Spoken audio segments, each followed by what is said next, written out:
Well, speaking of heart, I know you've had a lot to say about Conor McGregor. That was a great interview here on FightHype last week. Yeah. Tom Kavanagh, he did mention your name. That maybe that John Kavanagh, yeah. Or John Kavanagh, excuse me. Yeah. Is that a fight you want? Would you be willing to return to boxing? They're not going to fight me. You know what it is? You have convinced enough people that this happened in particular, and then you can't just fight me and then get your ass whooped in a one-sided fight, because then you will have such a big egg on your face, and they know it more than anybody else. So they're not stupid. They've convinced most society are idiots, you know. So you convince all these retards that the sparring went in a way that it completely didn't. And then even if you say you're going to release all the footage, that's what you said last year, you're probably not going to. Because really, it's simple. You have one camera, just release all 12 rounds. You don't have to change edit footage, you don't have to change the angles, you don't have to do anything. You don't have to do any work. I asked them last year, don't do any work, just put it out there, all 12 rounds, you know?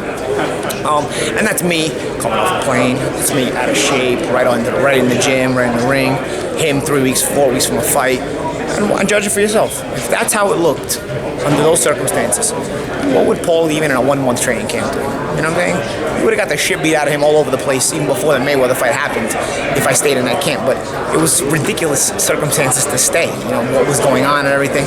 So they were trying to get me. They were trying to push my buttons. Say, let's get this guy out of here, because this guy's gonna get sharper and sharper and sharper. I would have been beating the fuck out of him all over the ring before August 25th of last year. Then he would have never got to the Mayweather fight. You know, I would have literally been beating the piss out of him. You know, Deshaun Johnson was going easy on him. I used to be like, yo, Deshaun, why the fuck are you going easy on this guy? You know what I mean? Like, spar. You know, he's getting ready for Mayweather. Like, the guy sucks eternally, and then he's got no balls too. So what are you gonna do? Well, when you say no balls, right? It's not a catchphrase. He's got no balls. But is it relative? Are you saying for a fighter? Because I mean, compared to your average Joe, I would imagine. No, he doesn't have the average. No, he doesn't have balls. He's a punk bully mentality. That's all he is. Right. If he has the advantage, he's got balls. But you can get anybody in the world to do that. He just has the advantage a little bit more often because he's a good mixed martial artist.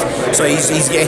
But when you put him in a position where he doesn't have the advantage, you see who he is. But he had to suffer through some butt kickings to learn what he learned. I'm just playing devil's advocate here, Paulie. Did he? I mean, are ass whoopings, do you try to cop a plea in the middle of an ass whooping if you're that tough? I mean, if you have any balls, I mean, he tried to cop a plea in the middle of an ass whooping. He tried to say he was kidding, or it was just business, whatever. If you've been through a bad life, that whole documentary is all full of shit. He's so full of shit, that whole documentary. Because if you've been through a bad life, let me tell you something. I understand this. If you've been through a bad life, an ass whooping is not the worst thing in the world. An ass whooping is not even close to the worst thing in the world. An ass whooping is actually very simple to take if you've been through so many bad things in your life, okay?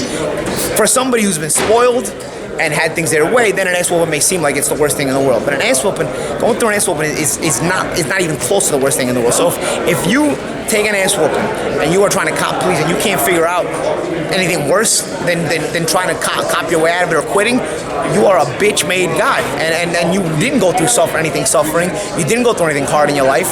You're full of shit. But I've been saying he's full of shit. I've been saying it the whole way. I've been saying he's got no balls, he's full of shit. And I know, he keeps proving me right little by little. You know, he should just retire. He should have retired after the Mayweather fight, and he wouldn't have had any problems. You know, enough people would have believed his bullshit, you know?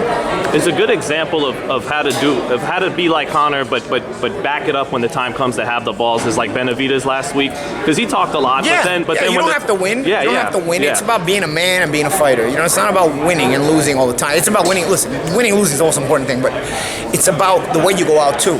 You know, if he had made Khabib work for that win, you know, been tough the whole way, even if he was losing, stood tough the whole way, Khabib would have respected him, you know, and I don't think he would have spit on him when the fight was over. I don't think he would have attacked the corner. I think he'd have been like, you know what, I beat him, and I'm happy I beat him, but this guy's got to get respect for making me fight the whole way. But he didn't make you fight at all. He's looking to quit in round 2. He's looking to turn his back, and at the end of round 3, he's looking to quit. He's, you know, you can't respect the bitch like that, especially after the way he talked all the whole time, you know. So, you know, I mean, if you're raised a certain way, and as a fighter, you probably have a certain mentality. As a man, you have a certain mentality. If you're from that generation, you know, I don't know about this new generation shit, but you know, there's the older generations. You know, there was a certain way a man acted and a fighter acted, and you expected to live by those codes, you know, and you know. It's just on self-pride, self-worth alone, you know. I'm not gonna beg you for my life when I'm in the position of discomfort if I've talked that way. You know, I'm not gonna give you that satisfaction, you know. As a matter of fact, I did it with the Cotto fight, you know. Like, I told all that shit. I'm not gonna give you the satisfaction of telling you, oh, go easy on me. You know, you pussy. Like I don't.